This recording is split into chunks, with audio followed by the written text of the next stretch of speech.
అందరికీ నమస్కారం. Grouping of cells గురించి చర్చిద్దాం. ఈ వీడియో సెషన్ ముగింపులో మీరు సిరీస్, ప్యారలల్ మరియు సిరీస్ ప్యారలల్ కలయికతో సెల్లులను కనెక్ట్ చేయగలుగుతారు. సెల్ అంటే ఏమిటి? విద్యుత్లో సెల్ ఒక వోల్టేజ్ మూలం లేదా ఈఎంఎఫ్ చిన్న విలువ కలిగిన వోల్టేజ్ మూలాన్ని ఏర్పరచడానికి అనేక కణాల సమూహం చేయబడతాయి. గడియారాలు, రిమోట్లు, బొమ్మలు మొదలైన వాటితో ఉపయోగించే చిన్న బ్యాటరీలు లేదా పోర్టబుల్ వోల్టేజ్ మూలాలను సెల్ అంటారు. ఈ బ్యాటరీలు 1.5 వోల్టేజ్ మరియు గరిష్టంగా 4.2 వోల్ట్ల వరకు ఉంటాయి. సెల్ విద్యుత్ శక్తిని ఎలా ఉత్పత్తి చేస్తాయి? కణాలు రసాయన చర్యల ద్వారా విద్యుత్ శక్తి అందిస్తాయి. సెల్ ప్రాథమికంగా సానుకూల మరియు ప్రతికూలంగా పిలువబడే రెండు ఎలక్ట్రోడ్లను కలిగి ఉంటుంది. ఎలక్ట్రిక్ ఎనర్జీ పరిష్కారం ఈ ఎలక్ట్రోడ్లను నిండి ఉంటుంది. సెల్ యొక్క పాజిటివ్ టెర్మినల్ లోహపు టోపీని కలిగి ఉంటుంది, అయితే నెగిటివ్ టెర్మినల్ ఫ్లాట్ మెటల్ డిస్క్ను కలిగి ఉంటుంది. ఇది సెల్ను పరిశీలించినప్పుడు చూడవచ్చు.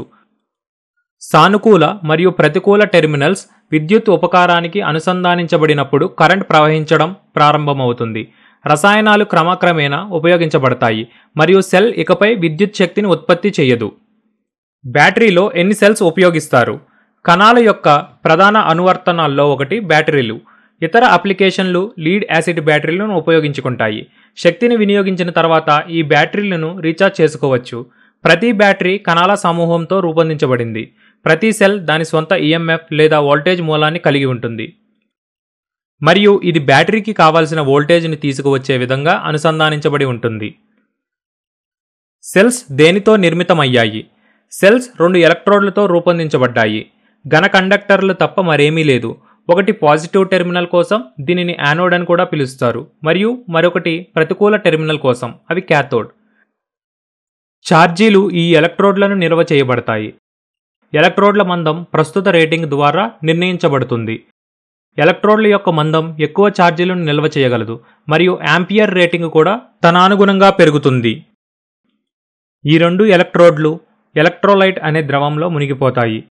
ఎలక్ట్రోలైట్ ద్రవాలు ఇవి కరెంట్ ప్రవహించడానికి అనుమతిస్తాయి. ప్రాథమిక కణాలలో ఎలక్ట్రోలైట్లు పొటాషియం, సోడియం, మెగ్నీషియం మొదలైన వాటితో తయారైన పేస్టు రూపంలో ఉంటాయి. ఇవి బ్యాటరీ రకాలను బట్టి భిన్నంగా ఉంటాయి. ద్వితీయ కణాలు లేదా లీడ్ యాసిడ్ బ్యాటరీలలో సల్ఫ్యూరిక్ ఆమ్లాలు ఎలక్ట్రోలైట్లుగా ఉపయోగించబడతాయి. సెల్ యొక్క చిహ్నం రెండు సమాంతర రేఖలతో గీస్తారు. ఒకటి పెద్దది మరియు మరొకటి చిన్నది. ఇది వరుసగా సానుకూల మరియు ప్రతికూల టెర్మినల్స్ను సూచిస్తుంది. కరెంట్ ఎలక్ట్రాన్ ప్రవాహం కాబట్టి ఎలక్ట్రాన్లు ప్రతికూలంగా ఛార్జ్ చేయబడిన కణాలు మరియు ఇది ప్రతికూల ఎలక్ట్రోడ్ల నుండి లోడ్కు ప్రవహించడం ప్రారంభిస్తుంది. దీనిని ప్రస్తుత ప్రవాహం అంటారు. ఇది నిజానికి జరిగింది, కానీ ఈ పద్ధతి కొన్ని ఇబ్బందుల కారణంగా సైద్ధాంతిక గణన కోసం ఉపయోగించబడదు. కాబట్టి ఇది ఎలక్ట్రాన్ ప్రవాహానికి వ్యతిరేకమైన సానుకూల నుండి ప్రతికూల టెర్మినల్స్కు ప్రవహించడం మొదలవుతుందని భావించబడుతుంది. ఈ ప్రవాహాన్ని సాంప్రదాయ కరెంట్ ప్రవాహం అంటారు. Grouping of cells. Grouping of cells కావలసిన వోల్టేజ్ను పొందడానికి సెల్స్ సిరీస్తో మరియు సమాంతర కనెక్ట్ చేయడం తప్ప మరొకటి కాదు. Series connection of cells. మొదటి సెల్ యొక్క పాజిటివ్ టెర్మినల్ రెండవ సెల్ యొక్క ప్రతికూల టెర్మినల్కు మరియు రెండవ సెల్ యొక్క నెగిటివ్ టెర్మినల్ను మూడవ సెల్ యొక్క పాజిటివ్ టెర్మినల్తో అనుసంధానించినట్లయితే సెల్స్ సిరీస్లతో అనుసంధానించబడినట్లు చెబుతారు.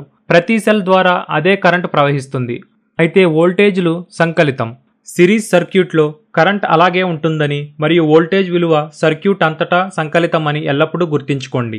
12 వోల్ట్లను పొందేందుకు మీరు శ్రేణిలో 6 సంఖ్యల 2 వోల్ట్ల సెల్లను కనెక్ట్ చేయవచ్చు, లేదా మీరు సిరీస్లో 1.5 వోల్ట్ల 8 సంఖ్యలను కనెక్ట్ చేయవచ్చు, లేదా మీరు సిరీస్లో 1.2 వోల్ట్ల 10 సంఖ్యలను కనెక్ట్ చేయవచ్చు.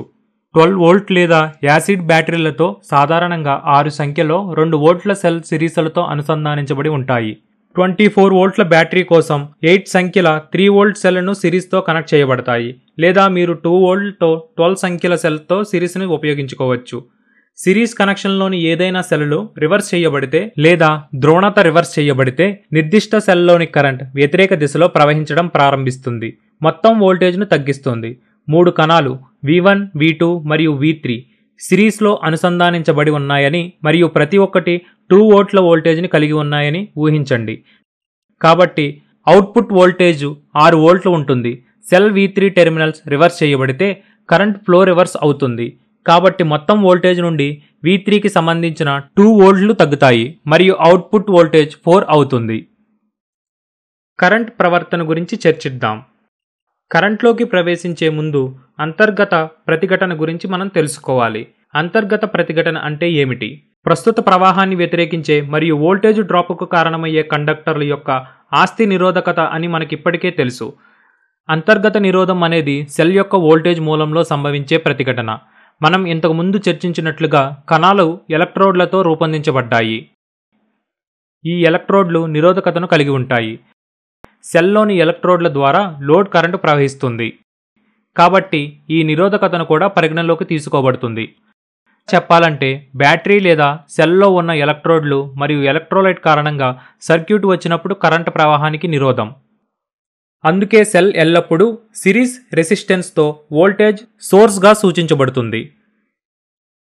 అంతర్గత నిరోధం R అక్షరంతో సూచించబడుతుంది మరియు యూనిట్ ఓం. అంతర్గత నిరోధం సాధారణంగా 0.1 మరియు 0.9 ఓమ్స్ల మధ్య ఉంటుంది. ప్రస్తుత విలువను లెక్కిద్దాం. 2 కణాల శ్రేణిలో అనుసంధానించబడి ఉన్నాయని భావించండి. ప్రతి సెల్ 0.1 ఓమ్స్ యొక్క అంతర్గత నిరోధకతతో 2 వోల్ట్లు కలిగి ఉంటుంది మరియు దీపం అంతటా అనుసంధానించబడి ఉంటుంది. లోడ్ నిరోధకత 2 ఓమ్స్ ఉండనివ్వండి. ఓమ్స్ చట్టం ప్రకారం మేము కరెంటు విలువను కనుగొనడానికి ఉపయోగిస్తాము. I = V/R. కేవలం I = total voltage by total resistance. Voltage V గురించి తెలుసుకుందాం. ఇది సిరీస్ సర్క్యూట్ అయినందున ప్రతి సెల్ యొక్క వోల్టేజ్ సర్క్యూట్లో ఉన్నదానికి సంకలితం. కాబట్టి వోల్టేజ్ 4 వోల్ట్లు అవుతుంది. 2 కణాలకు అంతటా 2 సమాంతర వోల్టమీటర్ కనెక్ట్ చేయడం ద్వారా వోల్టేజ్ను నిర్ధారించుకోండి. ఇప్పుడు మనం రెసిస్టెన్స్ R కోసం వెళ్దాము. వాస్తవానికి సర్క్యూట్ 2 నిరోధకతను కలిగి ఉంటుంది. ఇంటర్నల్ రెసిస్టెన్స్ R కాబట్టి టోటల్ రెసిస్టెన్స్ R+R అవుతుంది. మనకు అది 2.2 ఓమ్స్ వస్తుంది. ఫార్ములాలోని వాల్యూని సబ్స్టిట్యూట్ చేయండి. I = 4/2.2. I = 1.818 amps. సర్క్యూట్తో యామీటర్ సిరీస్ను కనెక్ట్ చేయండి మరియు యామీటర్ రీడింగ్ 1.8 యాంపియర్ల కరెంట్ని చూపుతుందని నిర్ధారించుకోండి. మనం ఇంకొక ఎగ్జాంపుల్ గురించి మాట్లాడుకుందాం. 4 సెల్లులు V1, V2, V3 మరియు V4 ఊహించండి. వీటిలో ప్రతి ఒక్కటి 1.5 వోల్ట్లు మరియు 0.2 ఓం ఇంటర్నల్ రెసిస్టెన్స్ సిరీస్తో అనుసంధానించబడి ఉన్నాయి. గమనిక, సిరీస్ కలెక్షన్తో సెల్స్ను కాన్ఫిగర్ చేయడానికి ప్రతి సెల్ తప్పనిసరిగా ఒక వోల్టేజ్ మరియు ఇంటర్నల్ రిసోర్స్ కలిగి ఉండాలి. 2 దీపాలు L1 మరియు L2 ఒకదానికోటి సిరీస్లో మరియు సర్క్యూట్తో సిరీస్లో కూడా కనెక్ట్ చేయబడ్డాయి. L1 మరియు L2 అంతటా లోడ్ నిరోధకత వరుసగా R1 మరియు R2 మరియు వాటి విలువలు ఒక్కొక్కటి 2 ఓమ్స్. ఓమ్స్ చట్టం ప్రకారం కరెంట్ లెక్కించేందుకు I = V/R. సర్క్యూట్ సిరీస్ కాబట్టి అన్ని వోల్టేజ్ విలువలు సంకలితం మరియు అన్ని నిరోధక విలువలు సంకలితం. మనం V1, V2, V3 మరియు V4లను జోడించినప్పుడు వోల్టేజ్ 6 అవుతుంది మరియు R1, R2, R3 మరియు R4ను జోడించడం ద్వారా మొత్తం అంతర్గత నిరోధం 0.8 ఓమ్స్ అవుతుంది. అన్ని సెల్లులకు సమాంతర 6 వోల్ట్లను చదవడానికి సరిపోయే వోల్ట్ మీటర్ను కనెక్ట్ చేయండి. సర్క్యూట్ నిరోధకత 4 ఓమ్స్లు అవుతుంది. L1 మరియు L2 అనే 2 దీపాలు సిరీస్లో అనుసంధానించబడిన ప్రతి దీపం మధ్య 6 వోల్ట్లు 3 వోల్ట్లుగా సమానంగా విభజించబడ్డాయి. అందువల్ల సర్క్యూట్లో మొత్తం నిరోధకత 4.8 ఓమ్స్లు. ఫార్ములాలోని విలువను ప్రత్యామ్నాయం చేయడం. I = V/R = 6/4.8. మనం 1.25 యాంపియర్లను పొందుతాము. సర్క్యూట్తో సిరీస్ను కనెక్ట్ చేయడం ద్వారా యామీటర్ని ఉపయోగించి దీన్ని నిర్ధారించుకోండి. మీ సమయానికి ధన్యవాదాలు.